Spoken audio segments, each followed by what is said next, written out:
अब खाना शुरू कर दो। शुरू में बिस्मिल्लाह पढ़ना भूल जाए तो दरमियान में है, अगर कोई बिस्मिल्लाह भूल जाए तो दरमियान में पढ़ना, ये खाने के आदाब है ना। तो क्या पढ़ना है? बिस्मिल्लाह अव्वलहु व आखिरहु, और खाना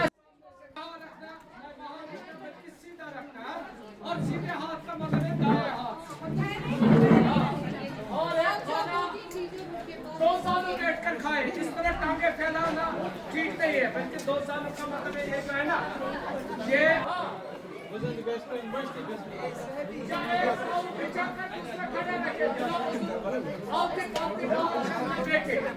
क्या आपको बेटा एक टांग फैलाना है क्या दूसरी टांग फैलाना है, मतलब बेहतर है आपको 2 साल बैठ कर खाना चाहिए। खाना दस्तरखान बिछाकर जमीन पर बैठ कर खाए और पेट न खाए। आपको क्या करना है? दस्तरखान बिछाना है, टेक लगाकर इस तरह खाना है, खाने में एक न निकाले। हाँ, ये होता है, हमारी माएँ बनाते बनाते जो खाना पकाती है ना बेटा, कुछ इस पे जाता है तो बेहतर ये ये कहते हैं सहाबी से कि नक्स मत निकाले, अलबत्ता इसी तरह छोड़ दीजिए। बेहतर यह है कि खाना मत खाए तो ऐब भी मत बताए, बल्कि इस ऐब को छुपाए, क्योंकि इंसान बशर है, बशरियत के हालत में ऐसा कुछ होता है। बर्तन में अपना इतना ही खाना डाले जितनी जरूरत हो, जरूरत से ज्यादा क्योंकि वो जाया हो जाता है, और उतने ही जितना आपके नफ्स को जरूरी है। खाने के बाद बर्तन को अच्छी तरह साफ कर ले।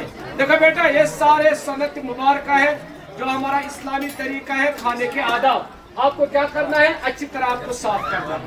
देखो बेटा, जो हम फिर इसको साफ करते हैं, चाटते हैं, इसका एक साइंसी मुफाद ये कह रहा है कि जो यहाँ जो बाल होते हैं उंगली में, इससे निजाम हाजमा में क्या होता है बेटा, इससे हमें मदद देता है।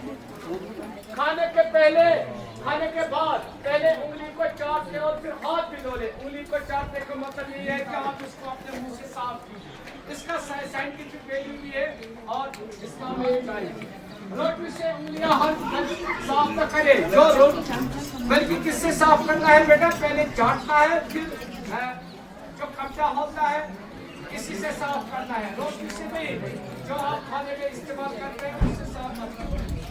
बहुत गर्म खाने से बचे और इसे ठंडा करने के लिए इसे फूंक न मारे। फूंक मारना नहीं है, न गर्म खाना है, क्योंकि जो हमारी औसत फिटनेस है, ग़िज़ा की पाइप जो जिस काम के लिए फूड पाइप, इसका साइंटिफिक नेम है औसत, क्योंकि इसके अंदर जो होते हैं ना, अल्लाह ताला ने निजाम रखा है, इसमें जो छोटे छोटे बाल होते हैं ग़िज़ा से जल जाते हैं, खत्म हो जाते हैं, नतीजतन हमारी प्रॉब्लम हो, जल चुका हो, निवाला गिर जाए तो उठाकर साफ कर ले। निवाला का मतलब है जो हम उठाते हैं, मुंह में डालते हैं, कुछ गिरते हैं, और शरीयत ये भी कहता है इससे उठाओ दस्तरखान से और इसको भी खा सकते।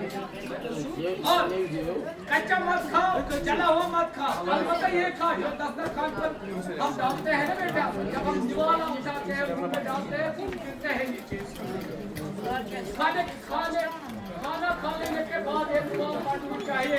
हाँ, इस दुआ में बरकत है, इसे ये हजम हो जाता है। दुआ क्या है बेटा? अल्हम्दुलिल्लाह यजी अतमना वसकरा व जाना बनाया मुसलमान बनाया। इसी तरह आप रोजाना आया करें और इसी तरह बीले क्यों आप और बातों के बगैर कीजिए बेटा। इस तरह खाने से ये हमारी सेहत के लिए फायदेमंद होता है। और बेटा दूसरी बात यह है कि जो हम आजकल ज्यादा देखते हैं कि जंक फूड जो फ्राइड फूड आते हैं, और आज हम देखते हैं जो मेडिसिनली हम देखते हैं ये कितना मुजरे है हमारे लिए। आजकल आप देखते हैं कि हमारे घर में जो छोटे छोटे बच्चे होते हैं वो इन चीजों के आदी जब बन जाते हैं तो नतीजतन उनका इम्यून सिस्टम जो होता है बेटा वो भी खराब हो जाता है। मामूली बीमारी, मामूली इन्फेक्शन, इनका इम्यून सिस्टम इतना कमजोर होता है वो एफोर्ड नहीं कर पाते हैं। मामूली सा गर्द में जब बैठते हैं, साइड में बैठते हैं, गाड़ियों का शोर सुनते हैं तो चकरा रहे हैं, गिर जाते हैं, कहते हैं कि सभी कुछ हुआ। This is all due to junk food. और इससे भी अवॉइड कीजिए। आप खाना साफ करें, जो घर में आपकी मामा पकाती है, आपकी बहना पकाती है, यही आपकी सेहत के लिए बेहतर गुजारा है।